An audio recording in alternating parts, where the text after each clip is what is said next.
Well, hello there, YouTube. And look at this beautiful Thursday, the 25th of May. It's 60 degrees out here now. The high here in Toledo is supposed to be 77. That's just that perfect weather. Planes taking off, birds. It's amazing. Weird how the simplest things can bring such peace to you. Like the weather. Ain't that nice? Hey, Ma? Woo! Yep, I feel the flu bug coming on. It got scratchy. Yeah. Oh man. Oh, let's roll with it. 67 and sunny, mother. Well, shoot there because it's bright. Yeah. It's like, ooh, look at the colors. Well, Mama? Yes, Papa. It is Thursday. It is. Two more. Almighty, yeah. 2 more and a long weekend. That'll be really, really nice. I know. I was looking forward to it. Me too. The weather looks like it's going to be good. And Yeah. The project and ride. yeah. Yeah. Dogs will be all happy and loungy. Mom and Dad are home. And it's going to be good. It's going to be good. All right, Mom. All right, Let's Paul. bust out Thursday and get that out of the way. All right. All right. Love you. See you. Bye. Love you. Bye-bye now. Bye. S1000XR. I didn't do the service on it, but the customer had some complaints about it. Some weird drivability, like stalling type issues or something. The tech didn't notice anything weird while he was riding it, so he actually took it for 2 different test rides. And first time it freaked him out because hit the rev limiter at 6, but as you can see, it's just like all the other ones. The rev limiter is low until it gets to full temps. So we're gonna take a little ride. This guy's a friend of the owner of everything. She lives in that big, she doesn't live, but she lives in the big office right there. So I do gotta say one thing, it kind of spittered and sputtered a little bit when I first started it up. Let's see if we can do something different here and lessen some of the noise so I can open my shield. There we are. That shield is really dirty. Now, as I've told you guys before, you gotta be really careful cleaning a BMW windshield. Because believe it or not, that's a badge of honor to some guys. It seems really strange, but whatever. It's a whole nother breed of motorcycle people that ride BMWs. Some of them are just like you and I. The other ones are maybe she'd use a turn signal if you took the wrong exit, lady. I'm not sure she was sure what she wanted. Thought she was gonna come on me though, didn't you? Woo!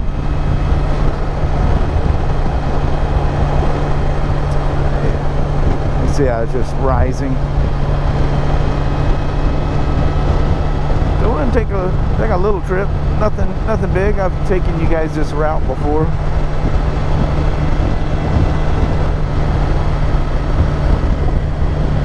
I got the second set of Highway 21s.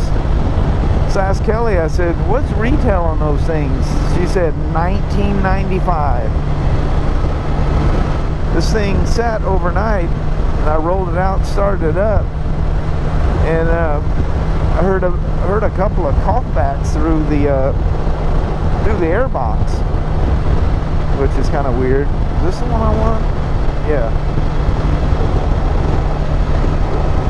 So that's not normal. I should probably try to get around this truck as soon as possible, huh? Before this Toyota takes it from me. Let's kick this down while we're going slower. Maybe I have a chance to see over the shield. I don't think so. It looks looking at the camera and you're probably staring right at the shield.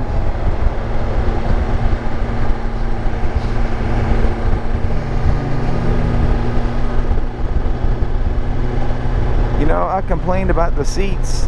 What was it? 19 or 20? Maybe it was 21 when I called them the pickle bucket seats. If you rub your hand around the seat, you'll see there's definitely a ridge. It's like somebody put a cushion on a pickle barrel, you know, as a honey pot, so to speak. But I think it was a me problem, not a bike problem. Because now that pickle bucket feeling's not there anymore. I kind of fit in the seat, not on the seat. Now I'm overlooking for something. I thought I just felt a little stumble there. I gotta pay attention to the people trying to run me over back there at the same time. I thought I felt something there.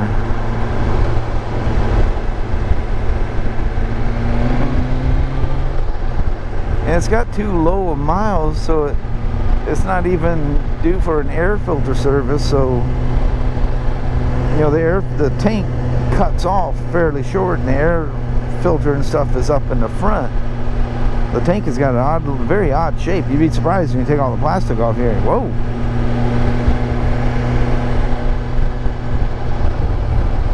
It's like a half tank, but it sets real deep in the frame.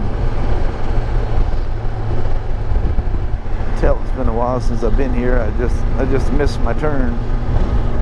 Can I get back and take a left on that? Yeah.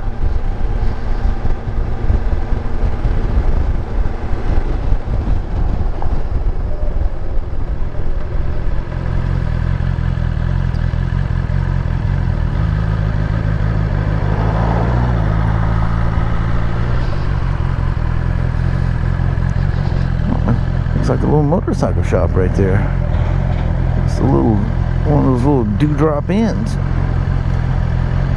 Those shops can be cool because they're kind of like old school cool. I remember when I was a kid, the shops, you know, looked like a bar. You know, the parts counter had bar stools sitting out in front. The old boys sitting there telling race stories and all that stuff. Those are good times. When I was a kid going in there, man, I was just eyes wide open. Listen to all them cool stories. Probably half of them weren't true, you never know. But I sure enjoyed them. So whatever maybe I just imagined something kind of floating around in that same area trying to get what I thought was a stumble I felt. And it just must have been something. Sometimes you can overlook for things too.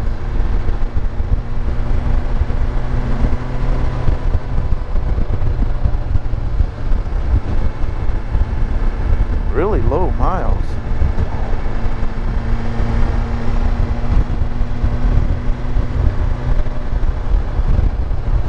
So I don't know what he was, if he was in here for a service, he was in here for a late service.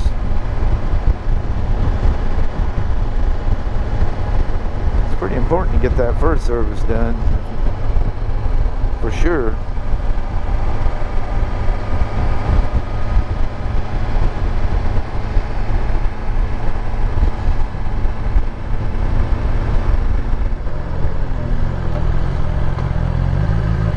Just remember I come ripping down that hill. I was on a Spyder, come flying in here to turn around.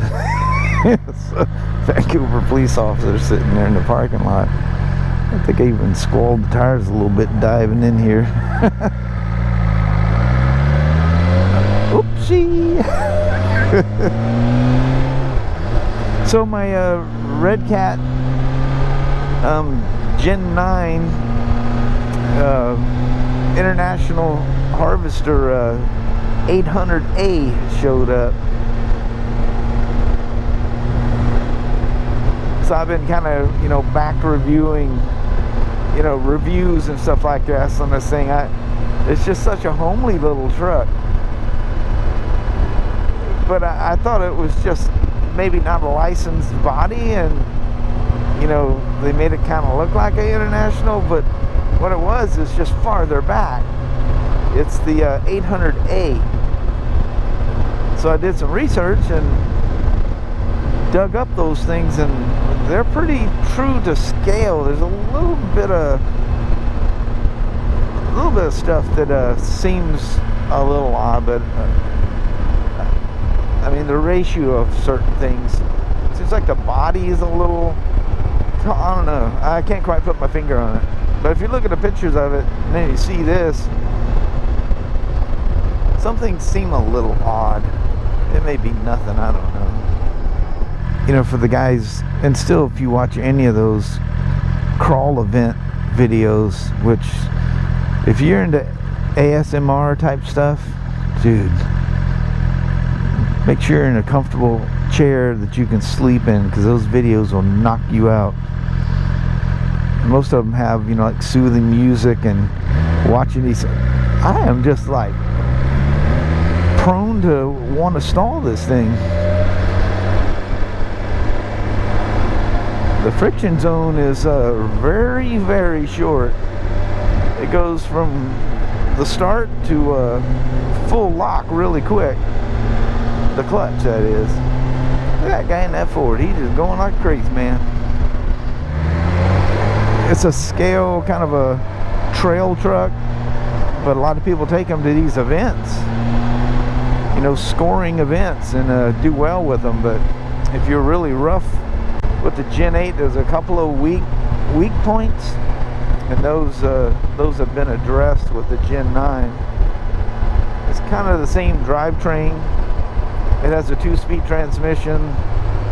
The low gear is lower than, it's kind of like the TRX Sport. It has a 1-speed transmission similar to the Gen 8. So it's not quite as low gear on the ones with the shift 2-speed transmission, like the Bronco, the K10, the F-150. So it's not quite as low, but yet it's not quite as fast. They did a really good job of finding a middle ground there. And of course, they put one of them fusion motors in there.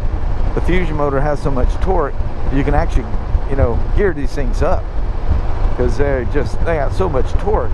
You don't have to be low geared. This lane ends, doesn't it? Or is that at the neck? No, this is on right here. So this could be interesting, because I'm in the wrong side. Looks like this Nissan's gonna be nice. That guy up front, taking a right. I was about to say, he don't even realize this lane's about to run out. There's a couple places on the freeway coming home, despite the overwhelming signage. It's crazy that people don't see it. People are genuinely distracted.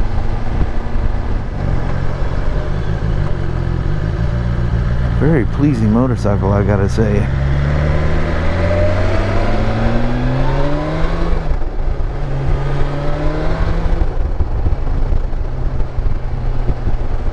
You don't have to get in it too far before you go, yeah, she's a lively one.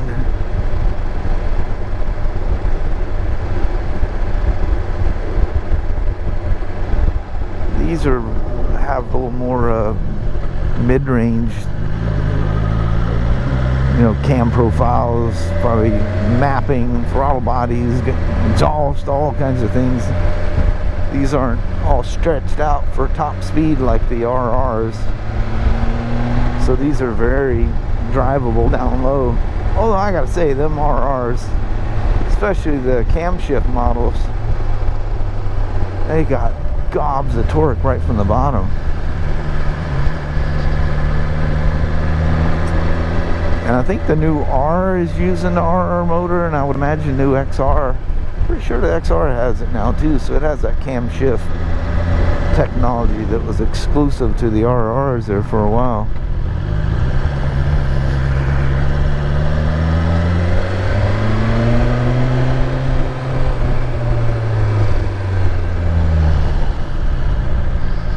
They are noisy motors though. It's not KTM noisy, but they're noisy. It was meant to be a race bike. quiet motor operation was not a key part of the design.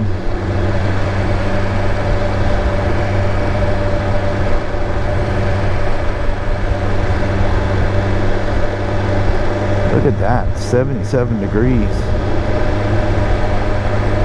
So the Fusion motor that was supposed to show up today as well, I didn't mess with the SE this time. I went right to the Fusion Pro. It's like twice the price, but it's much better. And one of the things I've noticed too, when I'm out there horsing around doing high-speed runs with the axial, and you know, I put a 3-cell in Kelly's Gen 8 the other day, and it's an amazing difference in speed between a 2-cell and a 3-cell. And those things get hot enough, you stick your finger in there, they're hot enough you can't hold your finger on it. And you do the same thing with the Fusion Pro, and they have these ribs in there, they say are for cooling. They never get that hot. I don't know why. The difference, what's different, there's no ribbing on the SEs. They're just kind of a black powder coat looking thing on them. But yeah, the Pros don't get nowhere near as hot. Plus you have, you know, 13 parameters you can adjust on them. I mean, you can fine tune them things to the gnats behind, where the SE only has 3. And if you're just messing around like rock crawling, and that's the motor I chose for my early Ford Bronco axial, and yeah, it does great. If you're really critical about that really super slow speed, yeah, the SE doesn't go quite as slow. Now I don't have room to oh, see, I just felt a little stumble there when I let go of the throttle. I like hesitated for a second there. What you doing there, Toyota? Keep it rolling, son. Keep it rolling.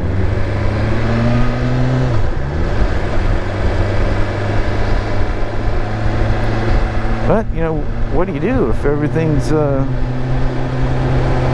doing what it's supposed to do?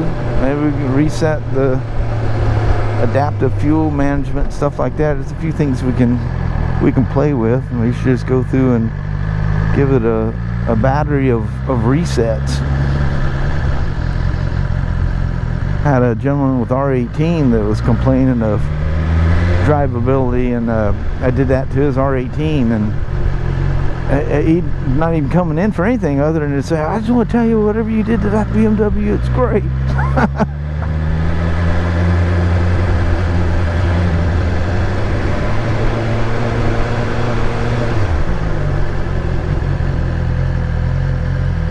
There's our fans going. We finally did enough low speed. We got that to trigger. Fans are quiet on this thing too. But like all water-cooled motorcycles, it'll blast you with enough air, hot air, that if you're stuck in traffic, there's nothing hotter than a liquid-cooled motorcycle. You gotta remember, the liquid cooling on motorcycles is for the motor. It's not for the driver. The hottest bikes you'll ever drive, especially if you get in any kind of low speed type stuff, like the heat coming off this thing right now on my legs is shocking. Heat you'll never feel off an air-cooled motorcycle. But yeah, water-cooled bikes are really hot. I've ridden some that are enormously hot. 2 different ones from the same brand. Just like, no thank you, ever.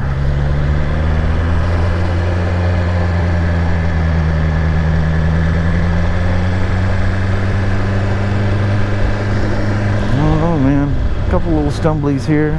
So I just let everything cool down here a bit and do some adaptive resets and go from there.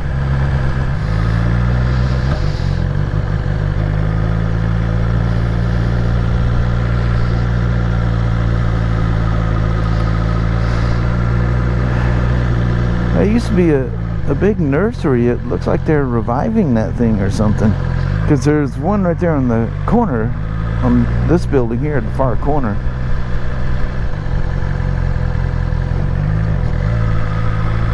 You don't notice, but you'll hear the kids where you're walking. The kids, Lord, I was talking about the heat.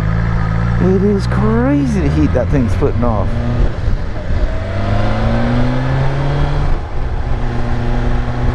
Slow speeds are not good. Can I cut under this boy? Yeah, we can.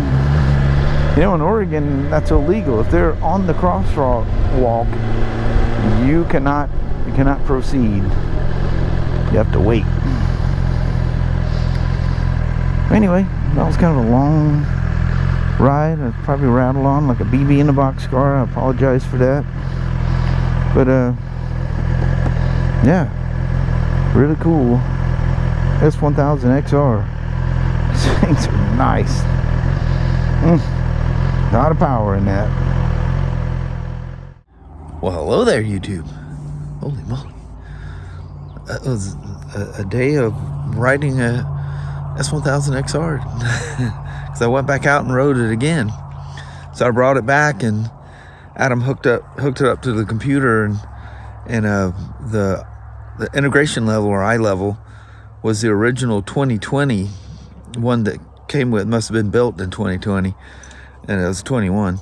And anyway, so who knows how many generations of new ones, but we put the most current 2023 flash to it, and that's everything, you know, everything, ECM, the dash, everything. It's all, we never know what's in it because they don't ever tell us, but did that, and he reset all the adaptive values for fuel and everything. And went out there, and I pushed it out and let it run for 15 minutes out there, and then shut it off, and it was breezy. I let it cool off for a bit, jumped on it, took it for another ride. Different motorcycle. Wow, what a huge difference. That's cool. Crystal smooth, very crispy.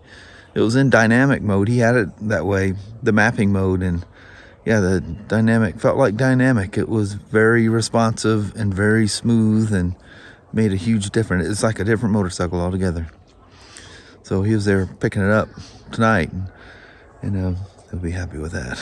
Very cool. Yeah, it wasn't really problematic. I felt a couple little bumps here and there, but yeah, the flash and the resets did everything. Crazy, but yeah. So I got the Gen 9 out and was riding around here. You thought the Gen 8, the green one, was loud? This is the record for literally the noisiest RC car I've ever driven. Yeah, it's Kelly's up on the noisy. porch, and I'm way out there in the barn. She could hear it from there. Yeah. Yeah. That's gotta Need be. to take that apart and lube something. Yeah, I don't know what was making the noise. That's crazy. That thing is that noisy. Yeah. It'd be hard to even record that thing. Yeah, you couldn't because it would just overtake Yeah. it. Well, I don't know. I'll research and do something. That's crazy. That's like, I don't know if that thing takes a while to break in or what the deal is, but dang. Yeah. Loud. But it's really fun. The stock electronics has really good trail braking, which the other Redcats I had didn't do that. This thing literally stops when you let go of the throttle. But it does really good. Handles good. It's a big old clunk of a thing. It's actually quite large. But I think that thing's more like that's like a 9th or 8th scale, maybe even a 7th scale. That's no 1/10 scale thing. Yeah, That thing's that's big. But anyway, on that, we're going to bounce.